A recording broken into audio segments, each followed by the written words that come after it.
نحمدہ و نصلی علی رسولہ الکریم اما بعد فاعوذ باللہ من الشیطان الرجیم بسم اللہ الرحمن الرحیم ما کان للنبی والذین آمنوا، نبی صلی اللہ علیہ وآلہ وسلم اور ان لوگوں کے لیے جو ایمان لائے یہ مناسب نہیں تھا ان یستغفروا للمشرکین کہ وہ مشرکین کے حق میں استغفار کریں۔ جب معلوم ہو جائے کہ کوئی شخص مشرک تھا اور حالت شرک میں ہی مر گیا، توبہ نہیں کی، اب اس کے لیے اللہ نے منع کر دیا کہ اس کے لیے اللہ کی بارگاہ میں بخشش کی دعا مت کرو۔ وَلَوْ كَانُوا أُولِي قُرْبَىٰ، خواہ وہ قرابت دار ہی کیوں نہ ہو، مِن بَعْدِ مَا تَبَيَّنَ لَهُمْ، اس کے بعد کہ جب ان کے لیے واضح ہو گیا أَنَّهُمْ أَصْحَابُ الْجَحِيمِ کہ وہ شرک کرنے والے، حالت شرک میں مرنے والے وہ جہنم والے ہیں۔ اللہ نے بتا دیا کہ اللہ تعالیٰ شرک کرنے والے کو معاف کرے گا ہی نہیں۔ 2 مرتبہ کہا سورہ نساء میں، آیت 48 آیت 116۔ اس کے علاوہ اللہ جس گناہ کو چاہے گا معاف کرے گا، لیکن شرک کو اللہ معافی نہیں کرے گا۔ تو ایسے لوگوں کے لیے اللہ تعالیٰ سے ہرگز بخشش کی دعا مت کرو۔ وما کان استغفار ابراہیم لابیہ الا عن موعدۃ وعدہا ایاہ، اور نہیں تھا استغفار کرنا ابراہیم علیہ السلام کا اپنے والد کے لیے مگر ایک وعدے کی بنیاد پر جو انہوں نے اس سے کیا تھا۔ جب آزر نے ابراہیم علیہ السلام کو گھر سے نکال دیا اور کہا کہ نکل جاؤ میرے گھر سے ورنہ میں تمہیں سنسار کر دوں گا، تو ابراہیم علیہ السلام نے کہا تھا سلام علیک ساستغفر لک ربی، جو ہے وہ اے ابا جان آپ پر سلامتی ہو، میں عنقریب آپ کے لیے اپنے رب سے بخشش مانگوں گا۔ سورہ مریم 3 رکوع میں یہ مضمون آ جائے گا۔ تو وعدہ کر کے آئے تھے کہ میں آزر اے والد میں تمہارے لیے اللہ سے بخشش مانگوں گا، اور وہ پھر دعائے استغفار اپنے والد کے لیے کرتے رہے۔ سورہ ابراہیم میں ان کی دعا آئی ہے کہ جو ہے وہ رب اجعلنی مقیم الصلاۃ ومن ذریتی ربنا وتقبل دعا ربنا اغفر لی ولوالدی وللمؤمنین یوم یقوم الحساب۔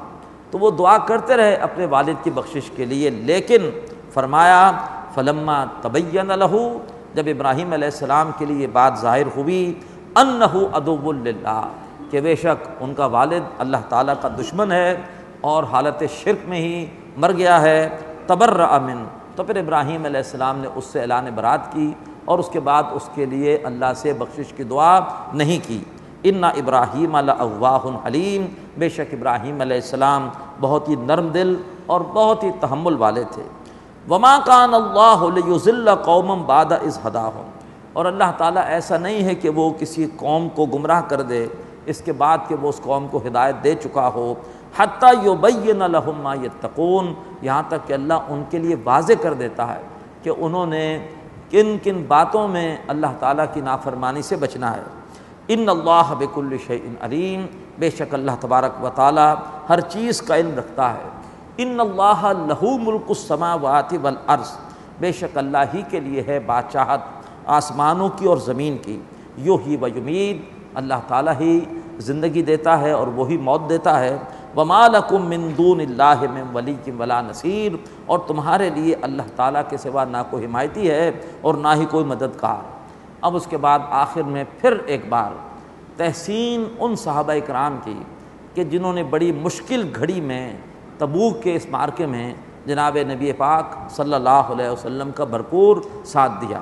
فرمایا لقد تاب اللہ علی النبی، یقیناً نظر کرم کی اللہ نے نبی صلی اللہ علیہ وسلم پر، والمہاجرین اور مہاجر صحابہ پر، والانصار اور انصاری صحابہ پر، الذین اتبعوہ فی ساعۃ العسرہ کہ جنہوں نے اس مشکل گھڑی میں نبی صلی اللہ علیہ وسلم کی اتباع کی۔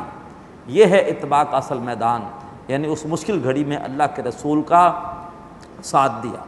اور اس غزوہ میں کیا کیا مشکلات تھیں وہ ہمارے سامنے اس سے پہلے آ چکی ہیں۔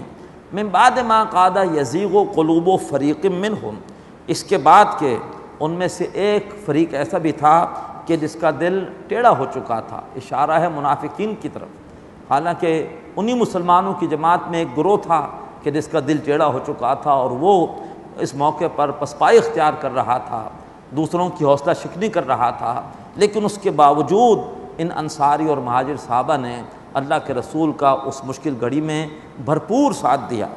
ثم تاب علیہم، اور پھر اللہ نے ان پر بھی نظر کرم کی، یعنی جن کا دل ٹیڑھا ہو رہا تھا ان میں سے بھی کچھ کو اللہ تعالیٰ نے اپنے رویے پر، اپنے طرز عمل پر نظر ثانی کی توفیق دی، اور پھر وہ بھی اللہ کے رسول کے ساتھ گئے۔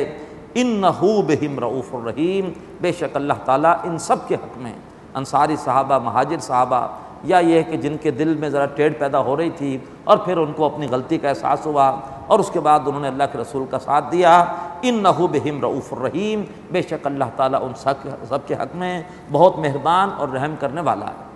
اقول قولی ھذا واستغفر اللہ لی ولکم ولسائر المسلمین والمسلمات۔